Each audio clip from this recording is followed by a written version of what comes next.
Magandang umaga, TV fam. Another day, another vlog. So, nandito tayo sa isa sa mga detachment nung ating mga kliyente dito sa Richmond. Dito nga tayo nagsimula ng araw natin, no? So, from our house, dito na tayo dumiretso kasi yung meeting natin nag-start at 8:30 in the morning. So, ngayon, pabalik na tayo sa office. It's currently what? 9:50 ng umaga. Ang worry natin ngayon is patay tayo, wala tayong parking ito for sure. Wag na nating sabihin na for sure, no?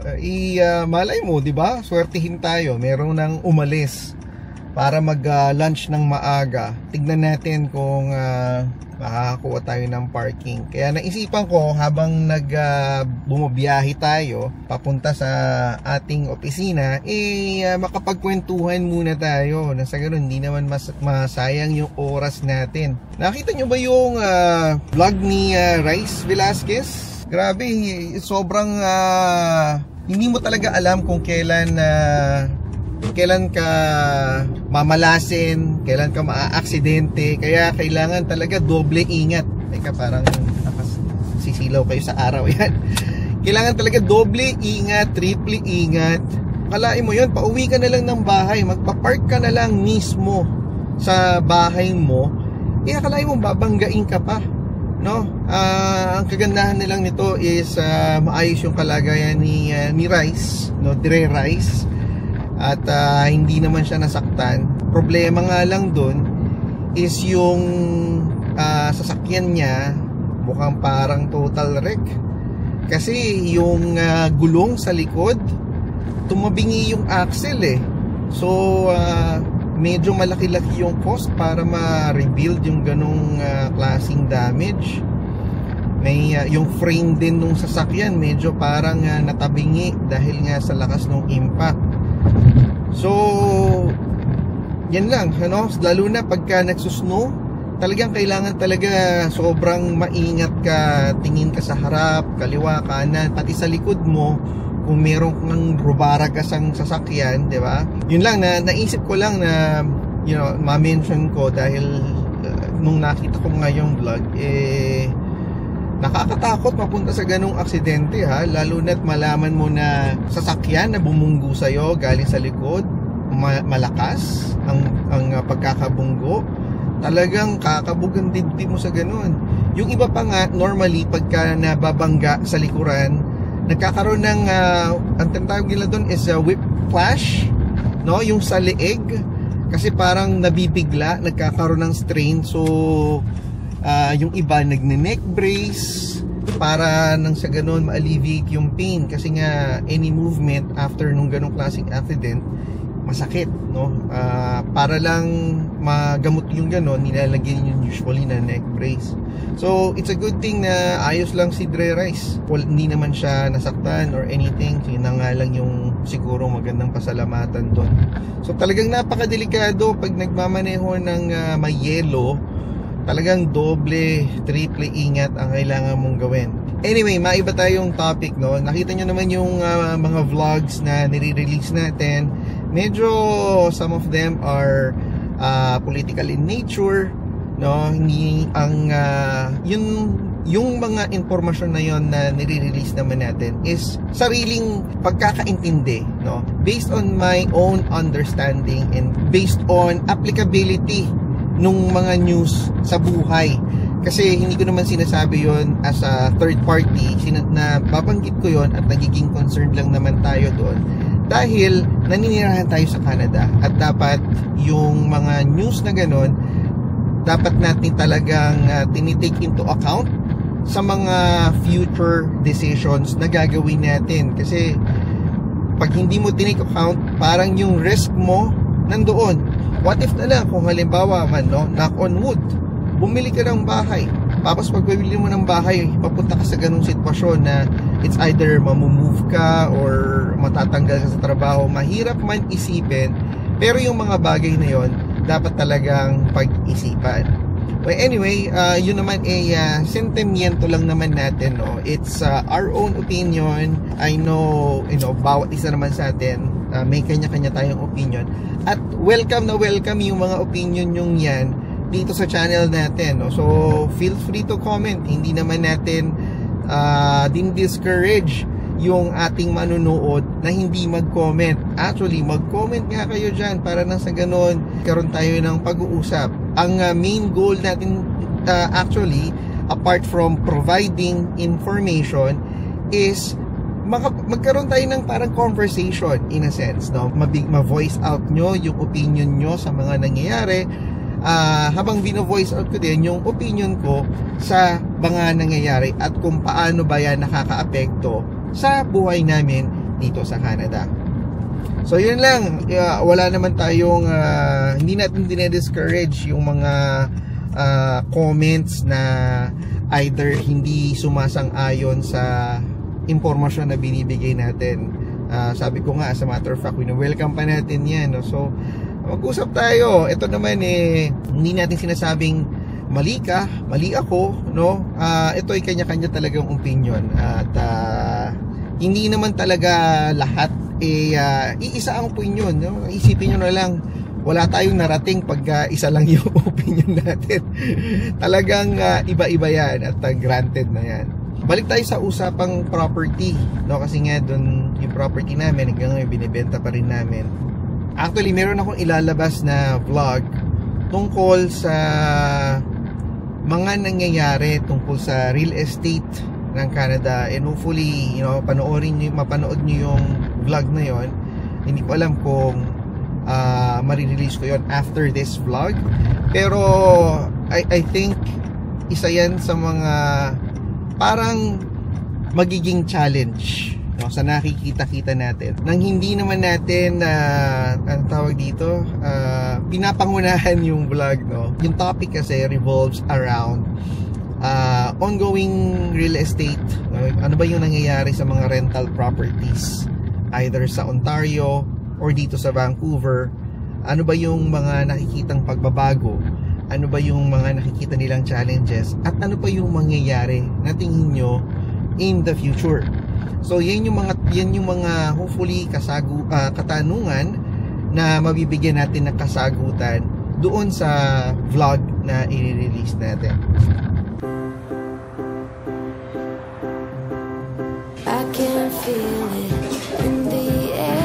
So nandito tayo sa Keg kasi it's a Lunar New Year celebration at saka advanced Valentine's Day celebration namin, guys. Magandang dilag, puso ko yung nabiha. Kasama natin si Clark at si Cal. So for tonight, mag-dine out Vancouver tayo. So meron tayong starters, entree, and then dessert. Bawat isa sa amin. So mamimili ka from the menu kung ano yung gusto mong orderin. Amaya, pakita ko sa inyo yung menu. So bali yun yung menu nila. Starters, entree, at saka dessert.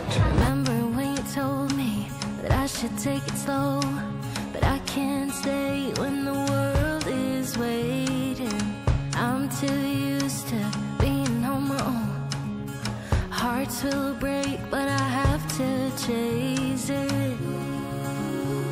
I'm dancing on the edge again. The wind is coming. Siyempre yung dessert namin tig-iisa, diba? Kasama yan sa Dine in Vancouver. Ayan. Si Joyce, yan din ang order. O, diba? Ice cream cake. Kain tayo. Clark, may sariling ice cream. It's a kids menu.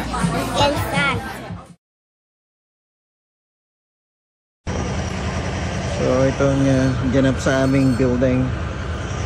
Kaya naman may isang unit kasi na nasunugan ng microwave, kaya it ended up triggering the fire alarm. So naantala tuloy yung pag-e-edit ng video. Anyway, at least it's minor. Ito turn off lang nila yung alarm and then check the building, and then that's it. We get the clear.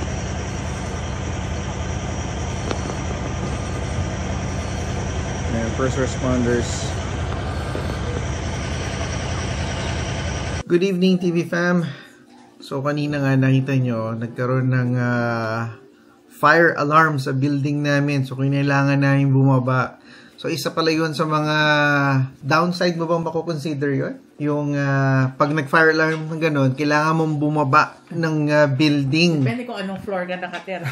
Oh, yun. Kasi nga, nasa 3rd floor tayo. So, kailangan nating mag-stairs pababa. So, nakita nyo naman dun kanina. Pero, ang nangyari pala is yung isang unit, ginagamit niya yung microwave, tapos nasunog daw yung microwave. So, hindi ko alam kung yung microwave mismo yung nasunog or yung niluluto niya sa loob yung nasunog. Pero, at least yun na lang yung nangyari. Hindi na siya masyadong seryoso. Ang ginawa lang kanina ng fire department, no, yung mga ano natin, officials, is nagpasok sila ng industrial fan sa building para matanggal yung amoy ng usok na nanggaling doon sa microwave. Amoy pa rin pagpasok natin. Oo, sa hallway na amoy pa rin. Kasi nga, carpet yung unit namin is carpeted. Pag yung usok, naaamoy. You say hi, Clark. Hi, so watching. Too close, Clark. Yun lang, gusto lang namin i-share sa inyo na yun yung nangyari kanina, kung bakit kinailangan naming bumaba. At malamang nakita nyo yun sa previous clip ng vlog na to. So, today nga pala is January 26. Almost Chinese New Year. No? Kaya, pasalamatan natin yung ating kaibigan, Melissa and family, for giving us a tikoy na niluto na ni Joyce. Ayan, yung tikoy namin. So ngayon nag-dessert tayo. Bakit na yung tikoy? Hindi, okay lang yan. Yan yung tikoy. Sarap yan eh. Tapos kumakain tayo ng Costco ba to? Costco, ano to? Saan grapes mo kinuha? Sa Price Mart. Yung, natandaan nyo yung mahal na binili natin na parang $30 ata yun. Korean grapes. Parang ganito din yun. Kaso mas mura ba to? $8.99. Oh, mas mura. Ito mas mura. Na-dengue ata tayo dun eh. Bakit? $8.99 lang to. Pero yan Korean. At saka may konting buto. Yung dating binili namin, walang buto yon. Pwede mo kagad isubo. Ito, may konting buto. May maliliit. Ano yung dengue? Parang it's so slang. Dengue? Parang naloko tayo or ano tayo? Naisahan tayo. Ano yung official word ng dengue? Saan galing yung dengue? Street word? Street word yun, di ba? Alam ko, yung mga kaibigan namin sa village yan. Diyan ko narinig yun eh. Kaya, Naloko? oo. Ano ba to? Doon sa may bandang taas. Malapit sa tangkay. Good morning, TV fam. Another day, another vlog. So, it's Tuesday today. January 28. Few days na lang. 29, 30, 31, actually 4 days before officially February 1 na. And doon natin malalaman kung matutuloy ba talaga yung banta ni Trump. Magkakaroon na tayo ng 25% tariff. So tignan natin kung mangyayari ba talaga yon. Hopefully hindi. We can only dream na someone will talk to Trump and advise him that hindi yun magiging good move for both countries. Anyway, enough about politics. Medyo kung magfocus ka din kasi sa mga news na nakikita natin, you know, all over social media, all over the internet, kahit pa paano mas-stress out ka din. Kasi hindi nawawala ng issue. Hindi talaga nawawala ng issue. All you can do is, you know, do your best. Live your life ang maayos, magtrabaho ka, kumita ka, alagaan mo yung pamilya mo. We can only do the best that we can sa mga bagay na pwede nating makontrol. Kasi we cannot control everything di ba? Yun lang talaga yung pwede natin magawa, is yung control over what we can change. Kayo ba, pag nagpa-park kayo sa opisina, minimake it na-appoint nyo ba na mag-park kayo sa medyo mas malayong lugar? Para na sa ganon yung pagpunta nyo sa opisina, para kayo nakakapag-exercise kahit papano dahil hindi malapit. Ako ganon ang ginagawa ko. Merong mga options na parking slots na malapit doon sa mismong door, pero I personally not have chosen those option dahil nga for that main reason, no, para pagkalabas mo, makapaglakad ka muna bago ka makasakay sa iyong sasakyan, makauwi, no, or vice versa, bago ka pumasok sa opisina. Anyway, tuloy natin yung kwentuhan natin mamaya at aakyat na tayo sa taas. Hello TV fam! So, nag-take tayo ng break. It's currently 3:02 ng hapon. Alam ko past lunch na, pero gusto lang natin mag-step away from our desk para ma-refresh naman tayo kahit paano. So, saan tayo pupunta? Of course, sa mall, diba? Dahil yun ang pinakamalapit na pwede natin puntahan at this point in time. Kayo, anong ginagawa nyo during your break? Ano sa lugar na kung saan kayo nagtatrabaho, lalo na dito sa Canada? Anong mga ginagawa nyo? Nagpupunta rin ba kayo sa mga gantong lugar like mall, or kapareho kayo ng iba pag may pagkakataon, umuuwi na lang kayo sa bahay at doon kayo nagpapahinga? Ginagawa ko rin yan kasi minsan eh. Tignan nyo yung mga decors, so talagang ready na for Chinese New Year, diba? May mga parang effect pa talaga sila sa gitna. Kung Hey Fat Troy sa lahat ng mga Chinese na kakilala natin, ang mga kaibigan nating Chinese. And syempre, dahil pupunta tayo sa food court, tingnan mo naman pati yung stairs may decor, diba?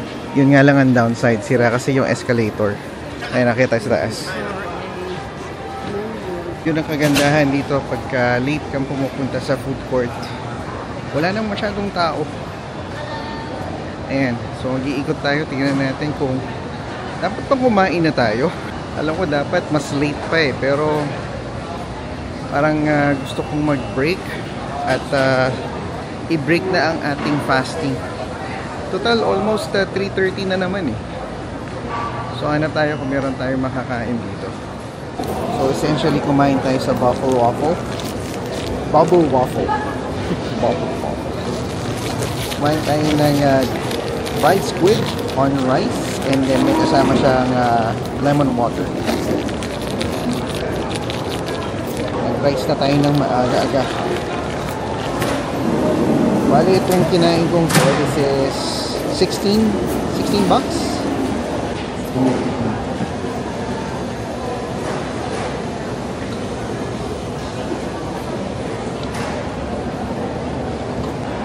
Mainit.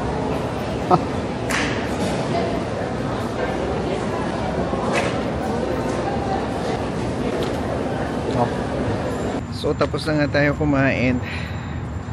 Papahangin lang tayo dito sa labas habang naglalakad papunta at pabalik sa opisina. Ganda ng araw ngayon. Ganda ng panahon. Kahit na malamig, may araw. Yun ang importante dito eh. Yung araw. Kahit na may kasama malamig na hangin, okay lang yan. Masaya pa rin yan. So, enjoy natin tong moment na to. Itong paglalakad natin, nakaka-relax din to eh. Naglalakad ka mag-isa, inaamoy mo yung simoy ng hangin, ina-appreciate mo lang kung ano meron ka. Importante kasi yan eh. City of mine, how I love the city of mine. It never gets me down. City of mine.